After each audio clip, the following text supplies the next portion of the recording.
الحمد لله رب العالمين الرحمن الرحيم مالك يوم الدين إياك نعبد وإياك نستعين اهدنا الصراط المستقيم صراط الذين أنعمت عليهم غير المغضوب عليهم ولا الضالين.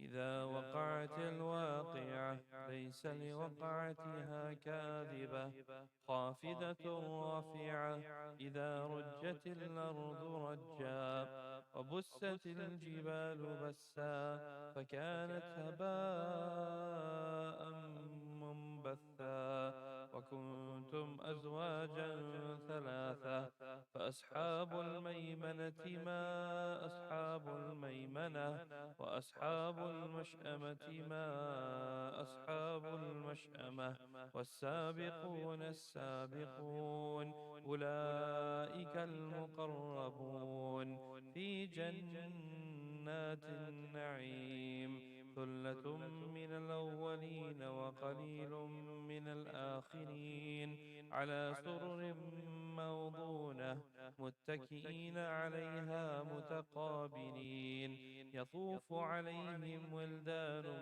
مخلدون بأكواب وأباريق وكأس من معين لا يصدعون عنها ولا ينزفون وفاكهة مما يتخيرون ولحم طير مما يشتهون وحور عين كأمثال اللؤلؤ المكنون جزاء بما كانوا يعملون لا يسمعون فيها لغوا ولا تأثيما إلا قيلا سلاما سلاما وأصحاب اليمين ما أصحاب اليمين في سدر مخدود وطلح منضود وظل ممدود وماء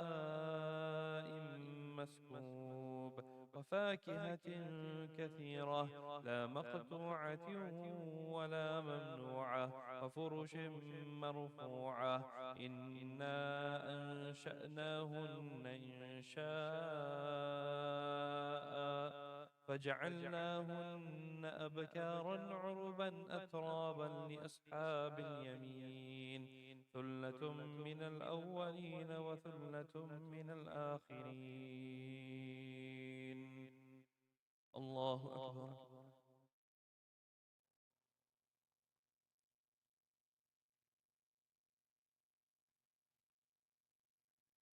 سمع الله لمن حمده. الله أكبر.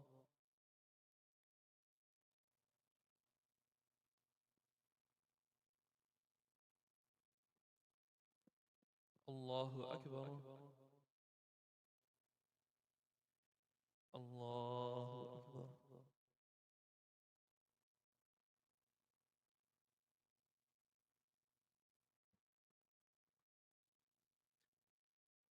الله أكبر.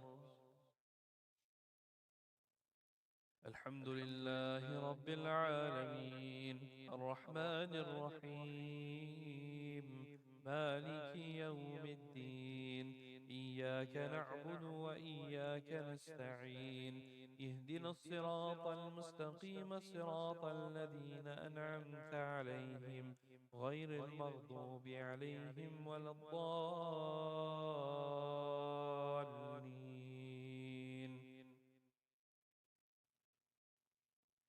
والسماء والطارق وما أدراك ما الطارق النجم الثاقب إن كل نفس لما عليها حافظ فلينظر الإنسان مما خلق خلق من ماء دافق يخرج من بين الصلب والترائب إنه على رجعه لقادر يوم تبلى السرائر فما له من قوة ولا ناصر والسماء ذات الرجع والأرض ذات الصدع إنه لقول فصل وما هو بالهزل إنهم يكيدون كيدا وأكيد كيدا فمهل الكافرين أمهلهم رويدا.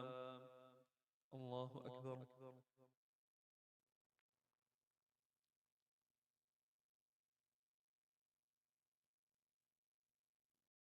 سمع الله لمن حمده. الله أكبر.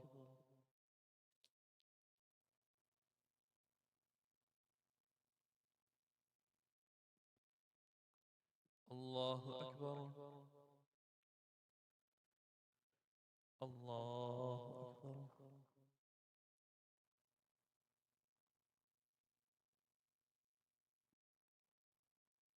الله أكبر.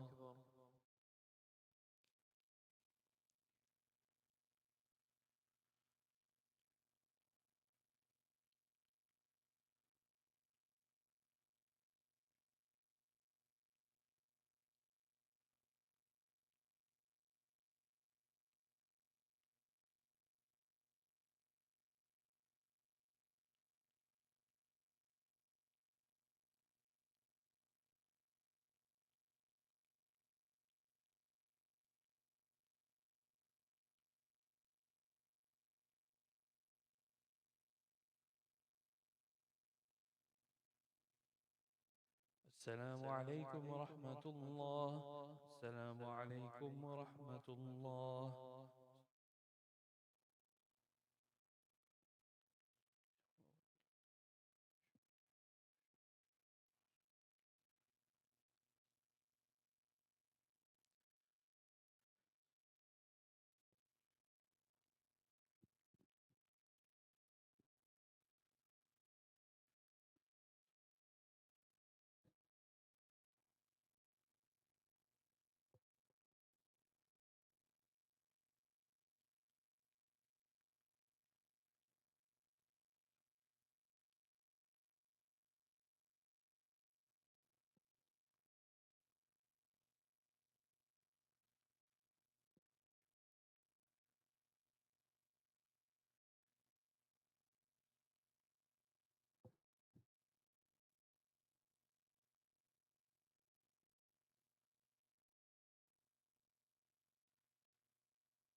الحمد لله رب العالمين والصلاة والسلام على سيد الأنبياء والمرسلين وعلى آله وصحبه ومن تبعهم بإحسان إلى يوم الدين وبعد. Alhamdulillah, we praise Allah subhanahu wa ta'ala and we thank Allah subhanahu wa ta'ala for giving us another opportunity to come to His house, come to the house of Allah subhanahu wa ta'ala and offer salah in congregation. This is a true blessing from Allah subhanahu wa ta'ala that He calls to His house whom He wishes, right? So we continue to praise and thank Allah subhanahu wa ta'ala, and we continue to ask Allah subhanahu wa ta'ala to allow us and keep us coming to the house of Allah subhanahu wa ta'ala as much as possible, inshallah. We send salutations, salawat upon the Prophet sallallahu alaihi wasallam, his family, his companions, his followers, and his ummah till the day of judgment. Ameen. My dear respected brothers and older sisters, don't want to take too much time, inshallah, today. My throat is a little bit messed up too. Um, I want to talk about something that is, I feel like, is overlooked by many people, especially parents. Um, Simply, they're unaware of what is happening, or because some parents are just a little bit naive. Um, and that is about video games and social media, right? So as we know, my dear respected brothers and elders and sisters, children are an amana from Allah subhanahu wa ta'ala. They're a trust. They're given to us for a short period, and we're supposed to give them the best tarbiyah, the best upbringing, um, Islamically as possible. We're supposed to remind them of the commandments of Allah subhanahu wa ta'ala and the sunnah, right? And develop the love for Allah, develop the love of sunnah of the Nabi sallallahu alayhi wasallam until a certain age. Then after that, they're on their own. Um, there is, this thing about there is some type of misunderstanding, I would say, or overlooking from the Muslims in the West in generally when it comes to raising their children. They think that, just because they're 18, that means they're an adult. But Islamically, we know that when a person he reaches the age of puberty, maturity, that is when they're an adult. That is when they're supposed to start praying. If they have money, they're supposed to start giving zakat. They're supposed to start fasting in the month of Ramadan. All these responsibilities are now on them at that age. And nowadays, children are becoming baligh, they're becoming mature, they're hitting the age of puberty, 9, for some girls, 10, 11, for boys, generally around 11 to 13, right? So that is the time when they become responsible for salah. That is the time when they have become an adult Islamically. And it's not the age of 18. Okay? You hear many times, being in different communities, going to different meetings, meeting different people, you hear that, oh, I don't wake them up for Fajr because they have to go for school. They sleep before Isha time sometimes, when Isha is much later. They go to sleep without praying Isha. The parents, they don't take the responsibility of waking them up for Fajr. This is our responsibility, parents' responsibility. If the child is missing their salah and they're obligated to pray it, our responsibility while they are under our care to make sure that they wake up for Fajr, to make sure that they're praying the Isha Salah before they go to sleep, that they're not missing their Salah. And that leads by example at a very young age. If they don't see the parents praying at home, they don't see them physically seeing, you don't bring them to the house of Allah, they don't see that environment of Salah, that people are just, kids are very smart and they pick up on very little things, right? So if they see you, like if you're doing something and you hear the adhan on your app or on the adhan clock, or that you're saying, oh, it's salah time, I have to go to the masjid. Okay, when they see these things that you're putting salah in front of everything, they pick up on these things and they'll start giving importance to salah as well. They're very smart. They know what is going on, right? Whether we may see it or we may know it, or not know it, but they do. They notice these things, right? That's why at a very young age, you never told them, 1 or 2 years old baby, 3 years old child, if you're praying salah at home or around them enough times, they'll eventually come and just stand by you and start practicing and doing their own version of their own salah on their own, right? And then sometimes when you tell them to do it, they won't do it. Right? But when you start doing it, then they'll come and join you and start doing it. This is how children are.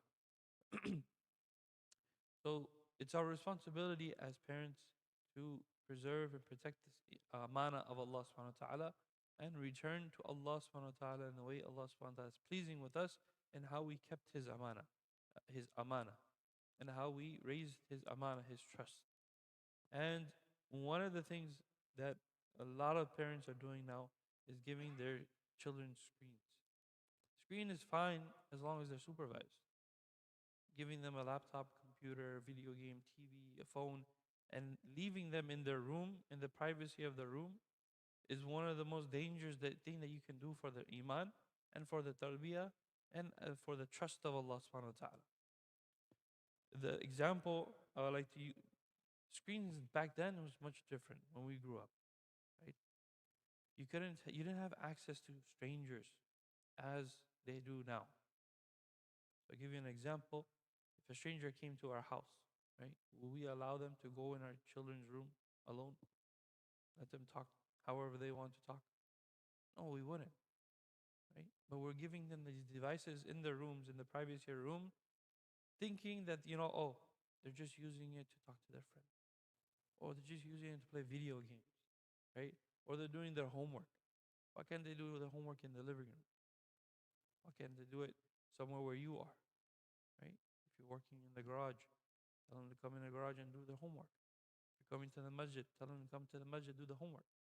You don't have to leave them in their room on that screen, right? Even myself, when I was growing up, I used to play video games online. And parents tell me, okay, take this laptop, go do your homework. So I go to my room, take my laptop.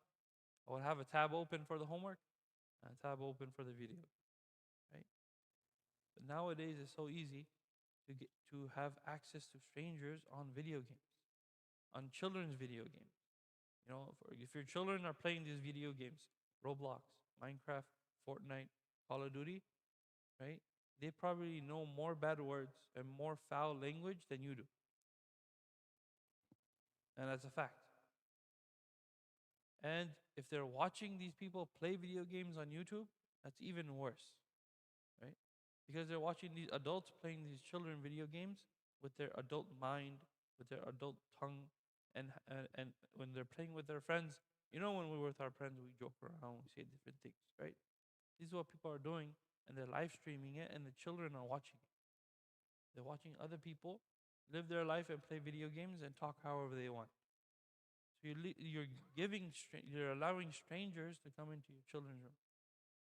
Has anyone ever played these video games? Anyone? Have you guys played Fortnite, Roblox, Call of Duty, Minecraft? No, no, right? Anyone? No, right? Go to YouTube and just watch the streamers, just one day, or just log in and turn on the proximity chat. There's a chat when you log into these video games. It's called proximity chat. If that is toggled on, which is most likely it's toggled on in all the video games, um, when you go into the game lobby and you're about to start, you can hear everyone talking that's in there. And there's about 50 to 100 people every game from different parts of the world, right? And most of the time, if your IP address is in this side, so it'll probably be players from America. They log in and they get into this game lobby at the same time. And during this time, everyone can hear what they're saying. And as soon as you log into the game, they're saying racist things. They're saying the N word, bad words. They're saying, comments about pedophilia, right? And if you have girls and if you're playing, oh man, Allah like that is the worst thing. These guys target girls. First thing, if they see a girl's title or a girl character, they start saying whatever they want. And these are grown men playing a children's video game, right? And it just happens. You think that they're playing with their friends, right? You say, "Oh, I'm gonna go play Fortnite with my friends." This is not just their friends. They're playing with these random strangers around the whole world, and that's I urge you, if you have children, if they're playing these video games, go and play this video game one day, right? Or if you don't want to play it, just go on YouTube and watch these streamers and see how they're playing, what they're talking about, right? It is the most worst things that you can think of. So again, Fortnite, Roblox. Roblox, you think that's something very, very innocent, right? Or Minecraft, right? Where you just go in there and you're building and you're living in survival or whatever it is, right?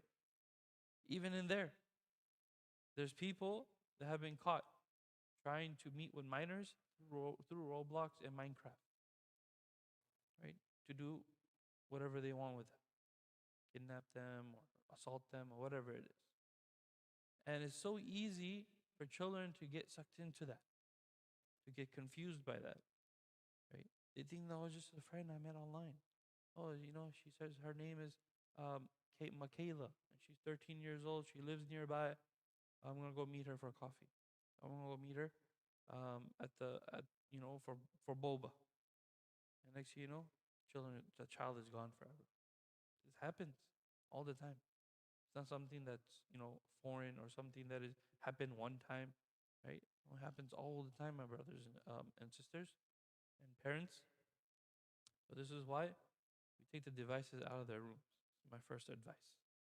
Number two, if they're playing these video games, um, have parental control. There is some type of parental control you can have on there. And if they are playing these video games, have it in the living room. When we grew up, or when I grew up, video games were always on the on the TV in the living room. TV was on the living screen in the living room, and those video games was much different than it is now. Those games had like you know yeah like level up. You beat the boss, you go to the next level, like Mario, right?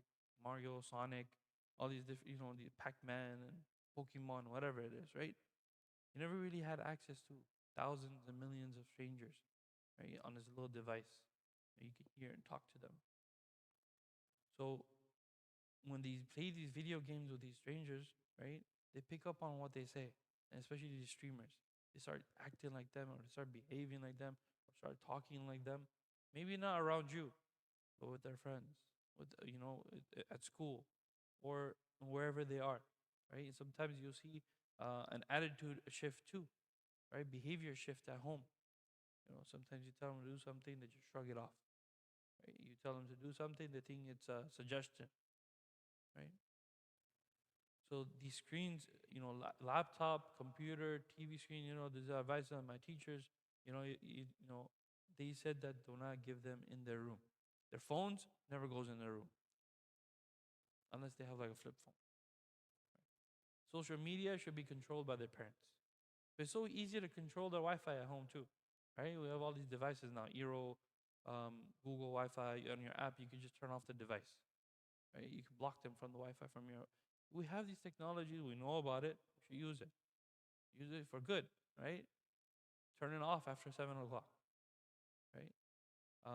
Even with your cell phones, you can have like the kids line, children's line. You can have more control on that as well. And these social media apps, Instagram, Snapchat, TikTok, what is their need to be on there? Why do they need to be, why do they need to be accessing the lives of these random people who stream and promote themselves on these apps? Why? What benefit does a child have to have a TikTok, Instagram, Snapchat, Facebook, Twitter? These are all apps that were created. Facebook was created for college students to link up together, right? That's how it started. And then it became how do I become friends with people? How do I network, right? All these things. Instagram was in the beginning it was about photography, and then showcasing about person who they are through photographs, creating memories.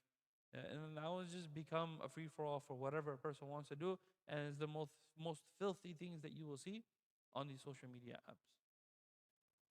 Twitter. Twitter is also one of the things. They don't need to be on these apps at all. Especially even adults don't need to be at these apps.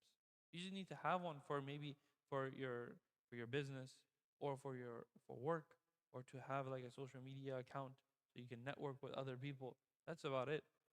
Maybe share what you're doing.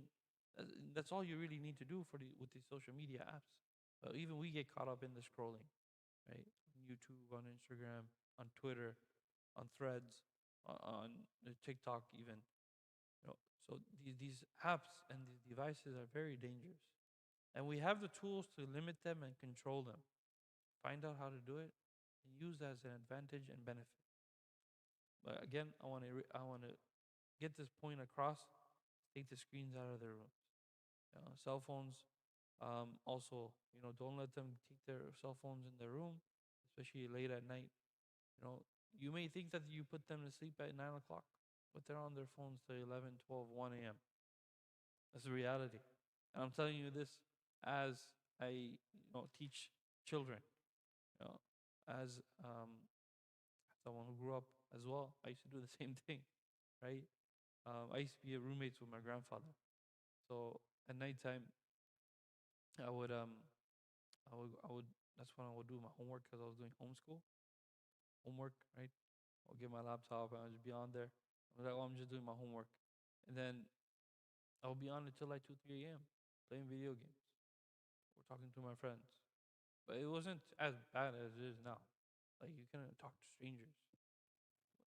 Now you can just talk to strangers, meet with anyone, whoever you want, listen to whoever, whatever they're talking to, or however they're talking. So these things are very dangerous because we're giving our children in the companies of others, right? In our very home, and they're being molded, and their brain is being shifted, right? And it's being changed, and their thoughts, especially their thinking and their thoughts, is being changed. So again, if you have these video games at home, either have them play in the living room, right? So you can hear what your child is saying, right? You can hear what other people are saying, unless they have a headset on, then you won't be able to hear what they're saying, right? And take the devices out of the rooms. Take the devices out of the rooms. But if they need, children are children. They will want to play, right? They'll want to play games. They'll want to watch TV.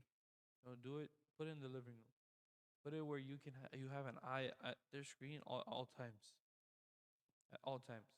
You know, Kitchen area, living room. That's normally where most of the people spend their days, time, right? During the day, especially if you have children. Um, Parents, we don't really have time to go relax in our bedrooms, right? During the day, we either in the kitchen or living room, right? So put it in the living room. Take, the cell phones. Um, do not give it to them after 7, 8 o'clock. Right? Just take it away. That's it. That's the rule. Be like, if you want it, you have it from after school till 7 o'clock. It's yours. And after that, no more. No more. Unless they have reached that age and they're morally responsible, right? And you as a parent seems fit that they're okay with it, then for each of their own, for each their own. But generally speaking, this is damaging their mind and their thoughts and their iman and their iman. So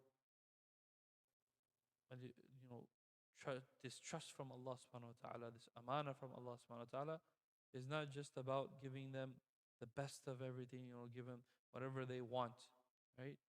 And as long as they're doing good in school, I'll give them whatever they want. That's even more damaging to their iman, right? And to their faith and their connection to Allah subhanahu wa ta'ala, right? So, as a parent myself, I haven't reached the age where I have teenagers yet. May Allah subhanahu wa ta'ala make it easy when they do. Um, but I can only understand how difficult it might be for some parents who have teenagers, especially in this era. But we also have to put ourselves in the shoes of our children and see how difficult it is for them as well. Right? We have to be understanding, talk to them, be friends with them. Don't push them away, don't shun them away, don't just get mad, don't just yell at them. Spend more time with them. Spend more time with them because that is what they will want once you take the devices away. Right? Parents, a lot of times, they give them devices when they don't have the energy or time to give to their children. You see that when you go to the airport, when you're traveling, or you go to the restaurants, these little kids, they have on the iPad while the parents are ordering food, they're eating food, or they're traveling in the airport, or they're on the plane, whatever it is, right? They're just on the iPad the whole time, or cell phone. When you go to Target, Costco, Walmart, in the carts, kids just on their cell phone because they don't want kid to throw a tantrum because they saw a toy or something, whatever it is, right? As soon as you take away the screen, they'll want more time to you. They'll want things to do, right? Because now they don't know what to do if they don't have that screen, if they don't have the iPad, if they don't have those video games. So as a parent, you have to be ready to do that.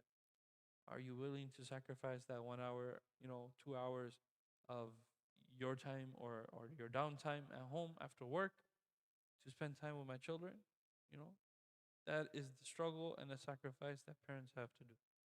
In order to fulfill that trust of Allah subhanahu wa ta'ala, we have to sacrifice our time and our energy for our children, inshallah. So may Allah subhanahu wa ta'ala accept. May Allah subhanahu wa ta'ala give us the understanding. May Allah subhanahu wa ta'ala make it easy for our children. Growing up in this society in these times is not easy. May Allah subhanahu wa ta'ala protect their iman, protect their innocence.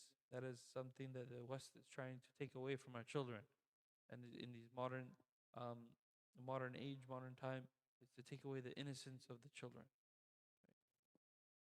So may Allah subhanahu wa ta'ala protect their innocence. May Allah subhanahu wa ta'ala make it easy for us, inshallah, and fulfill this trust of Allah subhanahu wa ta'ala. Wa akhiru da'wana alhamdulillahi rabbil alamin.